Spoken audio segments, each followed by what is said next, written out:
자, 9시 됐어요. 우리 마가복음 12장부터 제가 읽으면서 시작을 할게요. 자, 마가복음 12장입니다. 예수께서 비유로 그들에게 말씀하시되, 이게 그들이 누구냐면 그 위에 11장 27절 여기 보면은 그들이 누군지 나와요. 그 검정색 XX표 있잖아요. 대제사장, 서기관, 장로들이 와서 11장 그 위에 보면은 예수님한테 따졌잖아요. 아니, 당신 예수 누구 허락받고 지금 예루살렘 성전에서 이렇게 복음을 전하냐고 따졌죠. 그랬을 때 예수님이 그래? 그러면 너희들 대답해봐. 세례 요한은 그 권세가 하늘에서 났어? 땅에서 났어? 그랬더니 바리새인 서기관들이 몰라요 그랬죠. 그 예수님이 그래? 그럼 나도 말 안 해. 나도 내가 어디서 이런 권세를 얻어서 설교하는지 나도 말 안 해줄 거야. 이런 상황. 그래서 지금 예수님이 계시고 여기에 대제사장, 바리새인, 서기관들이 예수님을 힐문하려고 찾아와 있는 그 상황이에요. 그러니까 예수님과 그들은 바로 대제사장, 서기관, 바리새인 그들이에요. 자, 그래서 11장에서 12장으로 이어지고 있습니다. 12장의 1절 예수님께서 비유로, 자, 예수님은 항상 비유가 아니면 말씀하지 않는다 하셨죠? 비유로 그들에게 말씀을 하십니다. 대제사장, 서기관, 장로들, 기존 종교 지도자들에게 말씀하시는 거예요. 한 사람이 포도원을 만들어서 산 울타리로 두르고 즙 짜는 틀을 만들고 망대를 지어서 그 소작 농부들에게 새로 주고 타국에 갔더니 이제 드디어 추수 때가 되어서 농부들에게 포도원 소출을 얼마 받으려고 한 종을 보냈어요. 예수님 설교예요. 근데 그 소작농들이 주인이 보낸 종을 잡아서 심히 때리고 거저 보냈어요. 세를 내지 않았어요. 소작 그 땅세를 내야 되잖아요.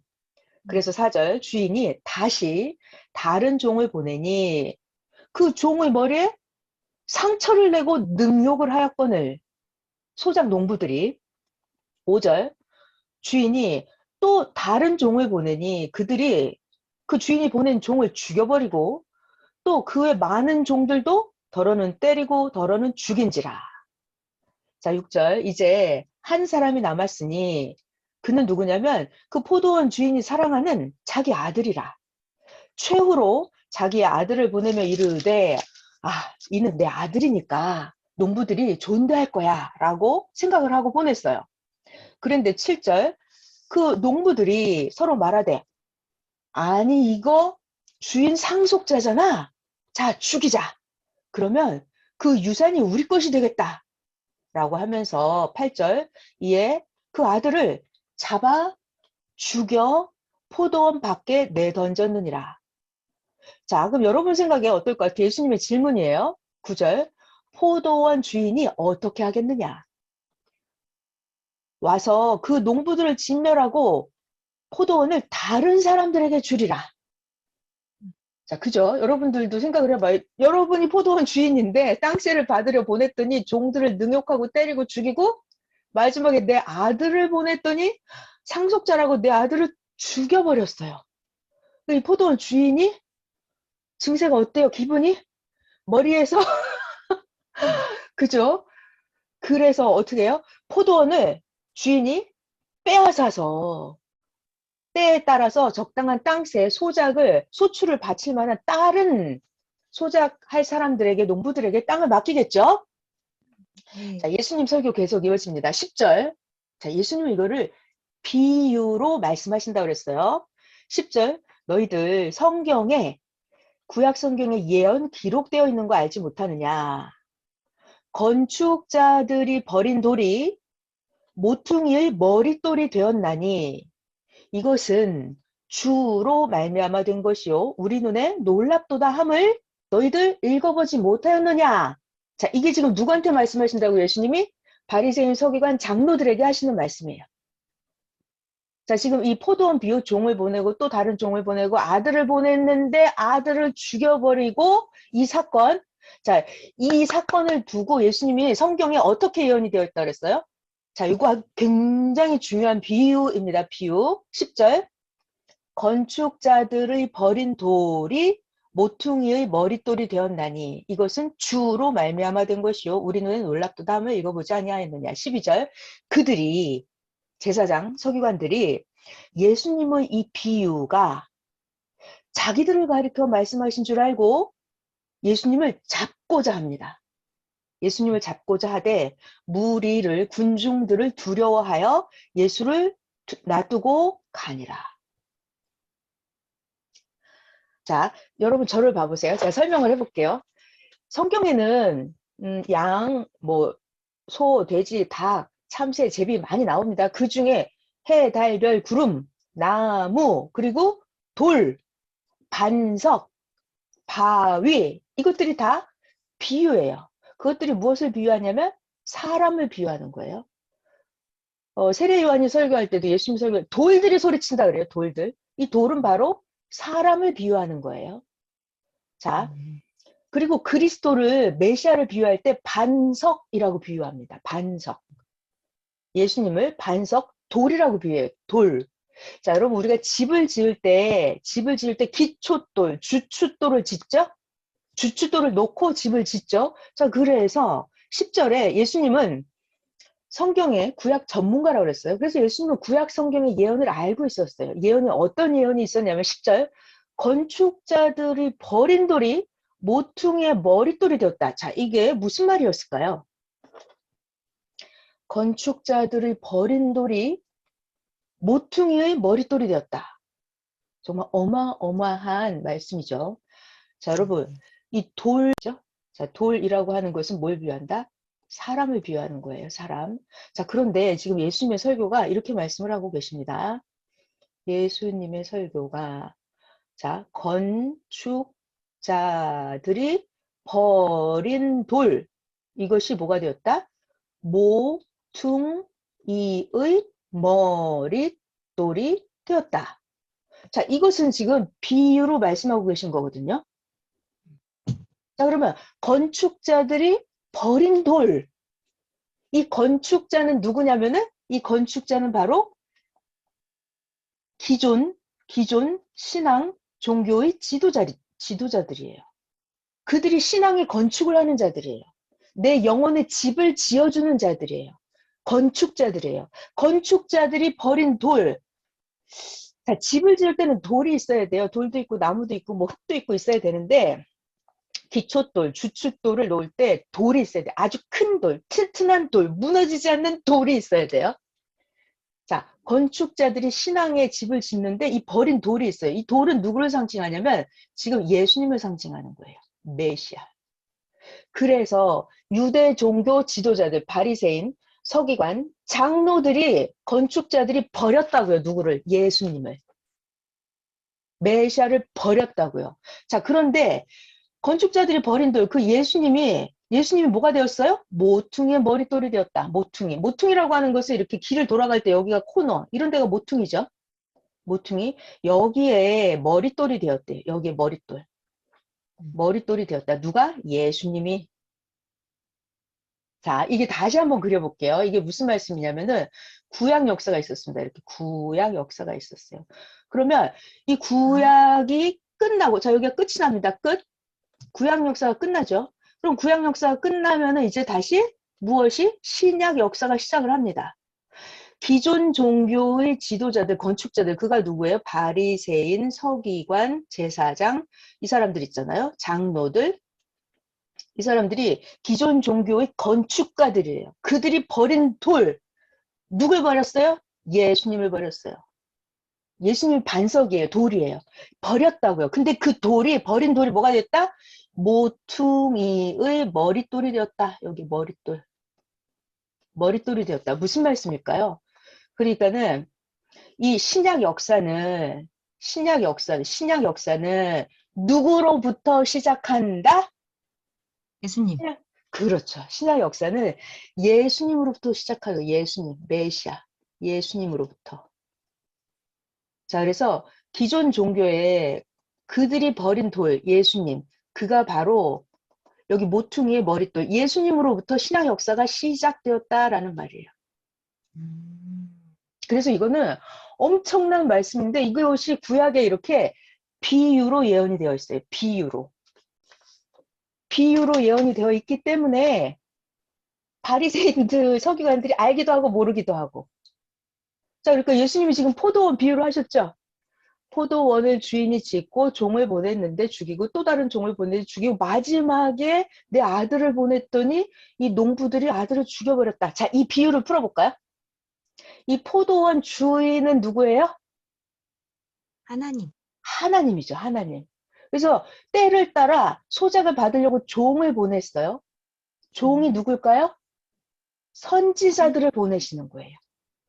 하나님이 구약시대 때 선지자들을 계속 보내요. 그런데 이스라엘 종교 지도자들, 정치 지도자들이 선지자의 말을 잘 듣냐면 듣지 않아요.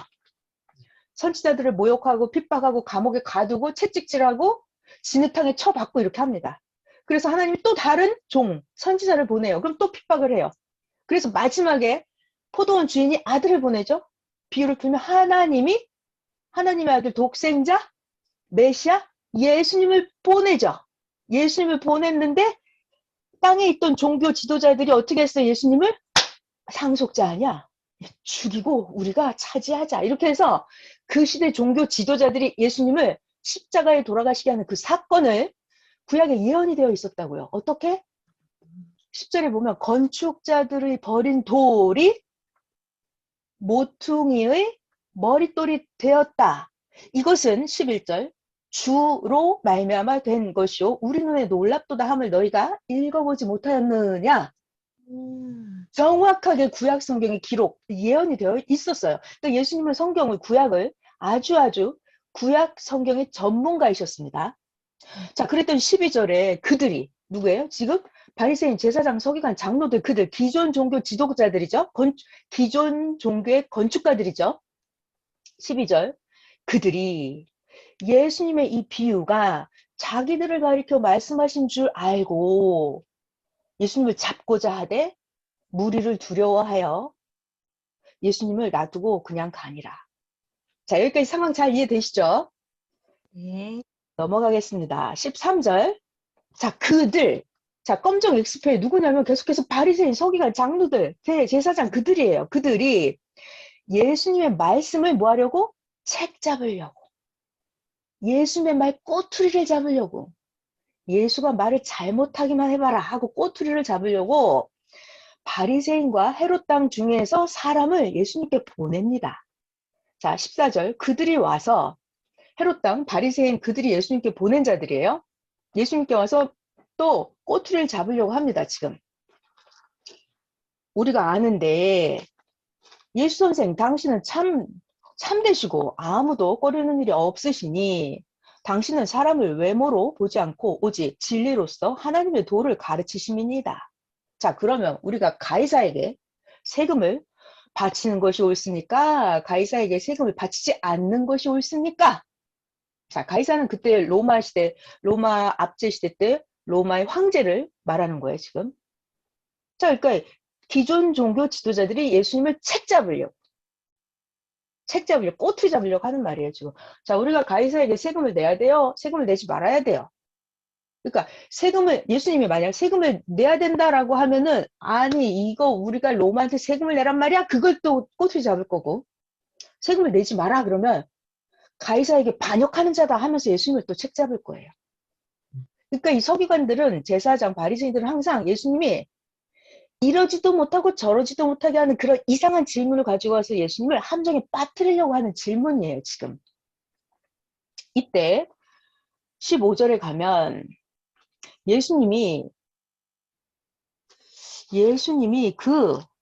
예수님은요, 아주 그 영혼을 꿰뚫어 본다 그랬잖아요. 예수님이 그들의 외식함을 아시고 저들이 저렇게 못된 생각을 하는 걸 아시고 말씀하십니다. 어찌하여 나를 시험하느냐? 데나리온 하나를 가져다가 나에게 보여라. 그들이 가져왔어요. 데나리온을. 예수께서 이르시되 이 형상과 이 글이 누구의 것이냐? 그 데나리온에 그림이 그려져 있었어요. 거기에 가이사의 모양이 그려져 있었습니다. 예수님의 정답. 아니, 다시 16절. 예수님이 이 형상과 이 글이 누구의 것이냐? 그들의 답변, 가이사의 것입니다. 그 그림에 가이사 모양이 있었어요. 17절 예수께서 이르시되 여러분 메시아의 정답입니다. 메시아의 정답을 잘 배우세요. 17절 가이사의 것은 가이사에게 하나님의 것은 하나님께 바쳐라. 그러니까 나라의 세금을 낼 건 내고 하나님께 낼 건 내고 네가 해야 될 건 하고 부모에게 해야 될 건 하고 이렇게 하시니 그들이 예수께 대하여 매우 놀랍게 여기더라. 그러니까 메시아의 답변은 힐문하려고 왔던 그 서기관 바리새인들의 질문을 더 이상 그들이 반박할 수 없게끔 완벽한 답변을 주시는 거예요. 메시아는. 예수님 너무 멋지지 않아요? 예수님의 정답. 가이사의 것은 가이사에게 하나님의 것은 하나님께 바쳐라. 뭐 할 말이 없죠. 자, 넘어가겠습니다. 18절. 18절에 등장하는 인물은 사두개인이에요. 사두개인. 바리새파가 있고 그때 사두개파가 있었는데 이 사두개파, 사두개인들은 부활이 없다라고 믿었어요. 그러니까 이 사두개파들은 인간이 영혼이 없다 이렇게 믿는 거예요. 부활이 없다, 영혼이 없다, 무슨 천국이 있어, 없어, 죽으면 끝이지 이런 거. 그러니까 오늘날로 치면은 안 믿는 사람들은 그러죠. 아, 무슨 영혼이 있어, 죽으면 끝이지 이렇게. 자, 그래서 이 사두개파들은 부활이 없다고 믿었어요. 18절에 가볼게요.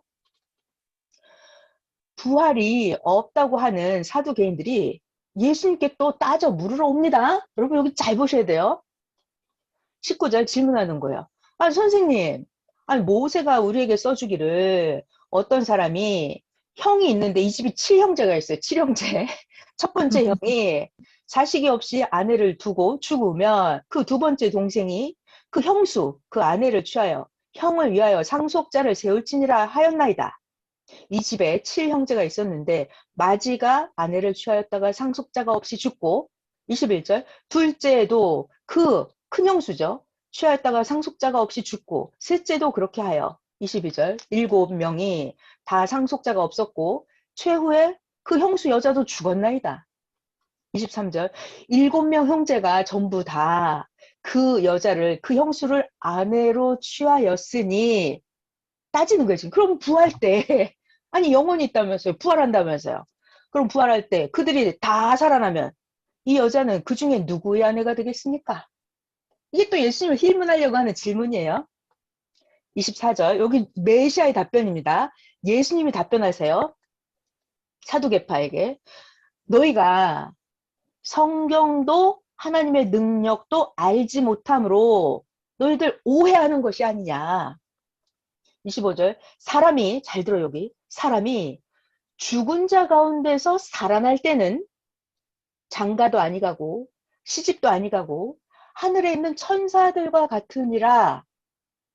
지금 예수님이 영계에 대해서 가르쳐 주신 거예요. 자, 너희들 부활에 대해서 지금 영계에 대해서 물어보고 있는데 그들이 죽은 자가 살아난다고 할 때 그때는 부활한다 그때는 천사들과 같아서 영들은 시집도 안 가고 장가도 안 간다라고 예수님 말씀하시는 거예요. 가르쳐 주시는 거예요. 자, 26절 봐요. 죽은 자가 살아난다는 것은 예수님 설명해요. 너희가 모세의 책 구약 성경에 보면 가시나무 떨기에 관한 글에 하나님이 모세에게 이르시는 그 장면을 보면 그때 하나님이 뭐라고 말씀하시냐면 나는 아브라함의 하나님이요 이삭의 하나님이요 야곱의 하나님이라 하신 말씀을 너희들 읽어보지 못했느냐? 27절 하나님은 죽은 자의 하나님이 아니요 산 자의 하나님이시라. 너희가 크게 오해하였구나. 자, 여기까지 예수님의 설교예요. 예수님의 정답입니다. 여러분 예수님이 누구다? 메시아다. 예수님이 누구다? 하나님이 하시고 싶은 말씀을 예수님의 육체를 통해서 지금 하고 계시는 거예요. 자, 메시아 예수님이 부활할 때에 대해서 가르쳐 주고 있습니다. 자, 근데 옛날 구약 때 모세 시대 때 하나님이 모세에게 말씀하셨어요. 자, 하나님 말씀, 나는 하나님, 나 여호와는 아브라함의 하나님, 이삭의 하나님, 야곱의 하나님이다 그랬어요. 그러면 자, 그때 당시 모세에게 말씀을 하실 때 그때 당시 아브라함, 이삭, 야곱이 살아 있었을까요? 육체가 살아 있었을까요? 육체는 이미 옛날에 죽었어요. 아브라함, 이삭, 야곱은 옛날에 죽었다고요. 그런데 모세에게 나타나셔서 하나님이 나는 이삭의 하나님, 야곱의 하나님 이렇게 말씀하신단 말이에요. 그러면 하나님은 영계에 있는 살아있는 아브라함 영을 말씀하시는 거예요. 아브라함의 영, 이삭의 영, 야곱의 영. 그러니까 죽은 자가 살아난다라는 것은 영이 살아나는 거예요. 영이. 영이. 육체가 살아나는 게 아니라. 근데 사두개파 그들은 부활 그러면 썩은 시체, 육체가 이렇게 살아나는 걸로 생각을 했어요. 그러니까 육체가 7명 형제가 다 살아나고 그 형수도 살아나면 이거 누구의 부인이 됩니까? 이렇게 질문을 하는 거예요. 그런데 예수님의 정답은 영계는 그런 게 아니야. 너희들 하나님의 능력도 모르고 성경도 모르니 너희들 오해를 하는구나. 죽은 자가 살아난다고 하는 것은 그건 영계 얘기인데 영계에 가면 그들은 죽은 자가 영이 살아서 가면 그 영은 천사들과 같아서 시집도 안 가고 장가도 안 간다. 자, 예수님의 결론. 하나님은 죽은 자의 하나님이 아니요 산자의 하나님이다라고 하는 산자. 그러면 무엇이 살아야 나의 하나님이 되는 거예요? 영이 살아있는. 그렇지. 나의 영이 살아있으면 하나님은 나의 하나님이에요. 죽은 사람들은 그러니까 육신이 죽었어도 내 영이 살아있잖아요. 영계에 가서 하나님이랑 같이 하나님을 믿고 하나님을 사랑하고 그게 내 영이 살아있는 거예요. 육신은 죽었어도. 하나님은 그런 영이 살아있는 자의 하나님이시라고요. 자, 이거는 죽은 사람 얘기고. 자, 그러면 육신이 살아있는 사람 봐요. 자, 나는 육신이 살아있어요. 육신은 살아있지만 영이 죽은 사람 있죠. 그렇죠. 영이 죽었다는 거는 내 육신은 살아있지만 난 하나님을 안 믿어. 하나님이 뭐가 있어? 하나님이 어디 있어? 이렇게 하나님을 무시하고 하나님이 없다고 하는 사람들은 하나님 보시기에 내 영이 죽어 있는 거예요. 내 영이 죽어 있는 거예요. 하나님을 모르잖아요? 하나님 안 믿어요. 그러면 내 육신이 살아있어도 내 영이 죽어 있으면 나의 하나님이 될 수 있어요? 안 된다는 거예요. 그러니까 지금 예수님 메시아의 정답 산자의 하나님이다라는 것은 육신이 살고 죽고가 중요한 게 아니에요. 그건 관심이 없어요. 영이 살아있는 자의 하나님이다 이거예요. 영이 살아있는. 네. 육신이 죽었어도 영이 살아있는 자의 하나님. 육신이 살아있어도 내 영이 하나님을 알고 하나님을 믿고 하나님을 사랑하고 내 영이 살아있어야 나의 하나님이 되는 거예요. 산자의 하나님이다. 이거는 영이 살아있는 자의 하나님 그 뜻이에요. 그러니까 예수님이 정확하게 찔러서 말씀을 하십니다. 너희들 성경도 모르고 하나님의 능력도 모르니까 너희들 오해하고 있다 그래요. 그러면서 예수님이 영계에 대해서 정확하게 가르쳐 주십니다. 죽은 자가 살아서 영계에 가면 그들은 천사들과 같아서 시집도 안 가고 장가도 안 간다. 영들은 시집 장가 가고 결혼하고 출산하고 이런 게 없습니다. 이런 게 없어요. 영계에는. 자, 넘어갈게요. 자, 28절 아주 재밌는 사건이 하나 나와요. 여기 28절에 등장인물이 서기관 한 사람이 나와요. 28절 갑니다. 서기관 중에 한 사람이 그들이 변론하는 것을 듣고 예수님이 정말 대답을 잘 하시는데 이걸 눈치채고 이 서기관이 예수님께 왔어요. 물어봅니다. 예수님, 모든 계명 중에 첫 번째가 무엇입니까? 29절 예수님이 대답하십니다. 첫째는 이것이니 이스라엘아 들어라. 주 곧 우리의 하나님은 유일한 주시라. 30절 너의 마음을 다하고 목숨을 다하고 뜻을 다하고 힘을 다하여 주 너의 하나님을 사랑하라. 이것이 첫째다 이거예요. 자, 그러니까 서기관이다 그러면은 구약 성경을 기록하고 전하고 이런 정리하는 사람이라고 그랬잖아요. 서기관. 그리고 구약 성경을 잘 아는 사람이에요. 그 사람이 예수님께 물어본 거예요. 율법 중에 첫 번째가 뭡니까? 그러니까 예수님의 답변, 하나님을 마음과 뜻과 목숨을 다해 사랑해라. 이것이 첫째다. 31절, 31, 둘째는 이것이니 너의 이웃을 너의 자신과 같이 사랑하라 하신 것이라. 이보다 더 큰 계명이 없느니라. 자, 잠깐만 보세요, 여러분. 제가 중요한 거 한마디 여기서 설명하고 넘어갈게요. 구약 성경에 뭐라고 그랬냐면은, 저 서기관이 예수님께서 질문하는 거예요. 구약 율법 중에 최고가 뭡니까? 첫째, 하나님을 사랑해라. 둘째, 네 이웃을 네 몸같이 사랑해라. 자, 여러분, 이거 메시아의 정답인데요. 이거를 하면 우리가 성경을 다 이루는 거거든요. 자, 여러분, 중요한 말씀이 있어요. 아주 중요한 얘기 할게요, 여기서. 예수님 첫 번째가 뭐다? 하나님을 사랑해라. 두 번째가 뭐라? 네 형제를 사랑해라. 그러니까 우리가 사랑의 완성을 이룰 때 하나님을 사랑하고 형제를 사랑하고 하나님을 사랑하는 게 50점, 형제를 사랑하는 게 50점, 합해서 100점이 나와야 돼요. 아, 자, 50점. 그런데 여기서 가장 큰 비밀은 뭐냐면, 자, 이건 일반적으로도 하늘 50점, 형제 사랑 50점, 여기가 맞아요. 그런데 이걸 깊이 예수님의 가장 깊은 심정의 세계를 들어가 보면 기존 종교 유대인들이 바리새인 제사장 서기관들이 그들이요 하나님을 엄청 사랑했어요. 그죠? 자, 근데 그들이 종교 지도자들이 바리새인 서기관들이 그들의 형제로운 예수님 인간의 모습으로 나타나신 예수님을 사랑했나요? 사랑하지 않았어요. 여기가 빵점이었어요. 이게 너무나 큰 거예요. 예수님 입장에서는 하나님을 사랑해라. 그리고 네 형제를 사랑해라. 이거는 굉장히 예수님으로서는 굉장히 가슴에 사무치는 너무너무 고통스러운 말씀이에요. 그죠? 예수님이 왜 돌아가시냐면 바리새인 서기관들이 예수님을 사랑하지 않았어요. 그 이웃을 형제를 사랑하지 않았어요. 이게 너무나 이게 성경이 가장 큰 사건이에요. 자, 이건 너무 깊은 얘기였고요. 넘어가겠습니다. 자, 이 32절에 서기관이 아까 그 서기관 질문합니다. 선생님, 맞습니다. 하나님은 한 분이시고 하나님 외에 다른 이가 없습니다 하신 말씀이 정말 맞습니다. 아멘입니다. 또 마음을 다하고 지혜를 다하고 힘을 다하여 하나님을 사랑하는 것과 또 이웃을 자기 자신과 같이 사랑하는 것이 전체 내가 가진 재물을 다 드려 제사상 하나님께 번제물 제물 드리는 것보다 낫습니다 라고 서기관이 답변을 하는 거예요. 자, 34 예수님이 이 서기관이 너무나 지혜 있게 대답함을 보시고 이르시되 이야 서기관 너 하나님의 나라가 너에게서 멀지 않구나 하시니 그 후에 감히 묻는 자가 없더라. 아멘. 네. 그러니까 그때 당시 종교 지도자들은 하나님을 사랑하고 형제를 사랑하고 이게 관심이 아니라 그들은 제사상 차리는 거, 형식과 외식으로 소잡고 양잡고 비둘기 잡고 해서 제사상 차리는 거, 그것을 했거든요.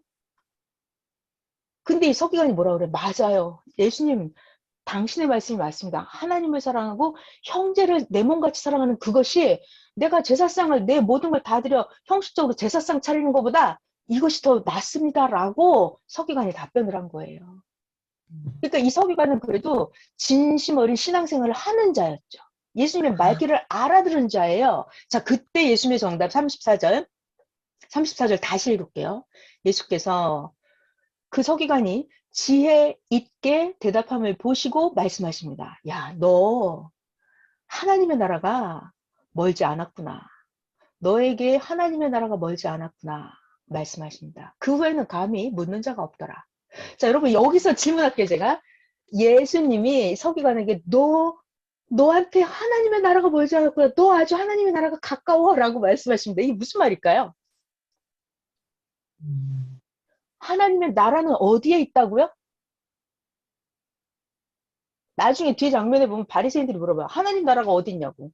하나님의 나라는 어떻게 임하냐고 물어봐요. 예수님의 답변은 여기 있다 저기 있다 하나님의 나라는 보이게 임하는 게 아니다 그래요. 하나님의 나라는 네 마음에 있다 그러시거든요. 아니 이건 다른 데 나오는 얘기고. 자, 예수님 여러분 제가 지금 여러분한테 퀴즈를 내고 있습니다. 퀴즈. 예수님이 서기관에게 너에게서 하나님의 나라가 멀지 않았구나. 이게 무슨 말씀이었을까요?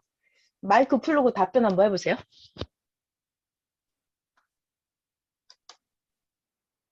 예수님을 예수님을 알아채는 뭐 그런 거? 정답입니다. 이야, 박수예요. 그러니까 하나님의 나라는 예수님 자체가, 자, 지금 봐봐요. 이 지구 세상에 종교 지도자들이 예수님이 메시아인 걸 모른단 말이에요. 몰라요. 그 와중에 그 서기관이 너 하나님의 나라가 멀지 않았구나는 거, 너 이제 좀 있으면 내가 누군지 알아보겠구나, 이 뜻이에요. 너에게서 맞아요. 하나님의 나라가 멀지 않았구나. 그러니까 이 서기관이 예수님 메시아인 걸 믿고 받아들이면 그 사람의 마음의 천국이 이루어지는 거예요. 그 사람 영혼이 구원과 영생을 얻는다고요. 그러니까 예수님이 이건 정말, 예수님이 비밀을 말씀하시는 거예요. 너에게서 하나님의 나라가 멀지 않았구나. 자, 그래서 우리가 이 땅에 메시아를 발견하는 게 가장 큰 일이에요. 메시아는 알 수가 없어요. 메시아라고 써있지 않습니다. 자, 넘어갈게요. 35절로 갑니다. 여기 진짜 이거 되게 어려운 거예요. 예수님이 또 서기관들에게 질문을 하시는 거예요. 서기관, 니들 뭐 알아? 이런 식으로. 35절. 예수님께서 성전에서 가르치실 때 대답하십니다. 또 물어보시는 거예요. 너희들 어째서 자꾸 서기관들이 그리스도를 다윗의 자손이라고 하느냐? 성경 구약에 기록되어 있기를 36. 다윗이 성령의 감동이 되어 친히 말하되, 구약에 기록되어 있어요. 구약. 주께 이르시되 내가 네 원수를 네 발 아래에 둘 때까지 내 우편에 앉았으라 하셨도다 라고 기록이 되어 있다. 37 질문이에요. 다윗이 그리스도를 주라고 하는데 어째서 그의 다윗의 자손이 되겠느냐 하시니 많은 사람들이 즐겁게 듣더라. 자, 여러분 지금 봐봐요. 구약 성경에 다윗이 나오죠. 다윗. 그럼 다윗 아들 여기 예수님이 태어납니다. 그런데 다윗은 다윗의 손자 예수님한테 나의 주님, 나의 그리스도, 나의 구원자, 나의 메시아라고 말을 합니다. 이 말이 돼요? 자기 손자한테 다윗이 자기 자손에게 주라고 하는데 너희들 그거 왜 그렇게 기록되었는지 아느냐? 예수님의 질문이에요. 왜 그렇게 기록을 하셨을까요? 구약 성경에. 다윗이 성령에 감동되어 이렇게 기록이 되어 있대요. 자, 정답이 뭘까요? 36절. 자, 여러분 저를 봐봐요. 정답을 알려드릴게요. 그래서 성경을 볼 때는 항상 영과 육을 구분할 줄 알아야 돼요. 자, 여러분 잘 보세요. 다윗 할아버지가 있습니다. 다윗의 아들, 손자 가면 여기 예수님이 태어나요. 근데 예수님은 그냥 목수의 아들 30살 청년 예수가 아니라 예수님 안에 이사야 성경 11장 1절에 예언이 되어 있어요. 이제 하나님의 지혜와 총명 모략의 신이 강림을 한다고. 하나님의 영, 지혜의 영, 모략의 영, 재능의 영, 총명의 영이, 그러니까 하나님 성부 성자 성령이 예수님한테 강림을 한다, 그 뜻이에요. 연계를 알아야 된다는 게 이거예요. 예수님을 볼 때 그냥 인간 예수로 보면 안 되고 예수님 안에 어떻게 했다고요? 하나님 성부 성자 성령이 여기 강림을 했다고요. 연계로 보면. 그러니까 다윗 할아버지라도 아무리 손자 다윗 예수라 하더라도 나의 주님이라고 한다니까요. 예수님 안에 하나님이 계시다고요. 아시겠죠? 이게 연계를 알아야 돼요. 그래서. 자, 넘어갑니다. 38절로 갈게요.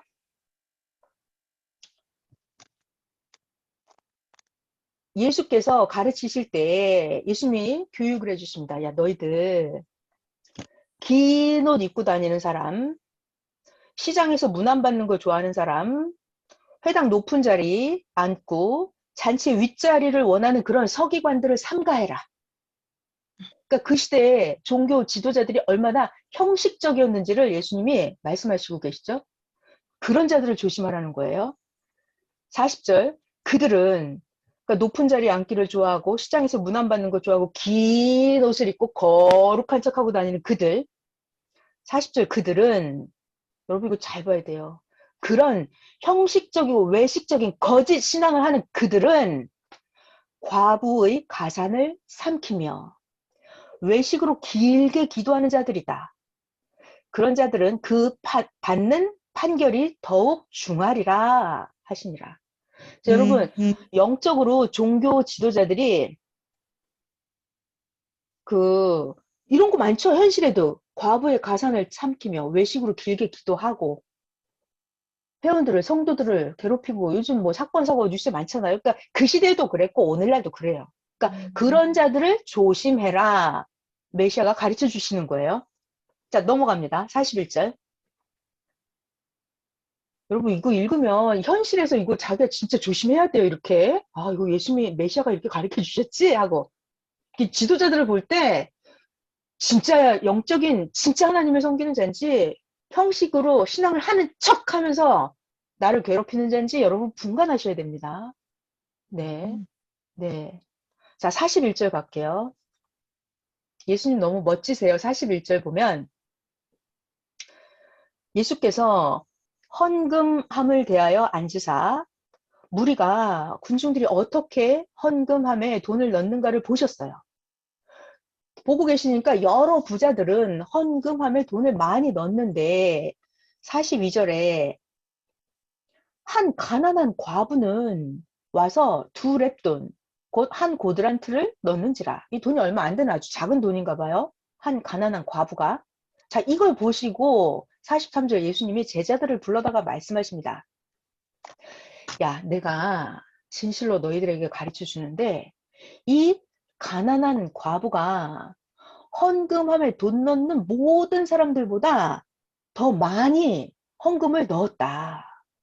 저 부자들은, 잘 들어요. 그 부자들은 자기가 풍족한 중에서 헌금을 넣은 거고, 이 과부는 그 가난한 중에서 이 가난한 과부가 자기가 가진 모든 소유, 생활비 전부를 넣었느니라 하시니라. 자, 저를 봐봐요. 예수님은 이렇게 헌금을 하는 걸 보시면, 자, 이 사람이 1억을 했어요. 이 사람은 10,000원 헌금을 했다고요. 그런데 하나님은, 예수님은 이 10,000원을 헌금한 여인이 더 헌금을 많이 했는걸? 이라고 말씀을 하십니다. 이 부자가 1억을 한 거는 이 사람 돈이 많으니까 1억을 한 거예요. 그냥 자기 그냥 하루 점심가 한나절 여행하는 비용 정도를 넣은 거예요. 근데 이 여자 10,000원을 헌금했다는 거는 자기의 생활비 전부를 헌금한 거예요. 그러니까 하나님 앞에 갈 때는요, 이게 물질의 절대적인 값을 가지고 가지 않아요. 내가 얼마나 전심을 했느냐, 이걸 가지고 보시는 거예요. 자, 여러분, 여기서 어저께 배운 성경 말씀 중에 낙타가 바늘귀로 들어가게 하는 걸 하나님은 하실 수 있다 그랬죠. 부자 청년에게 네가 가진 것을 다 주고 나를 따라와라 예수님이 하셨었는데 자기가 가진 걸 다 버리고 따라가야 된다고요.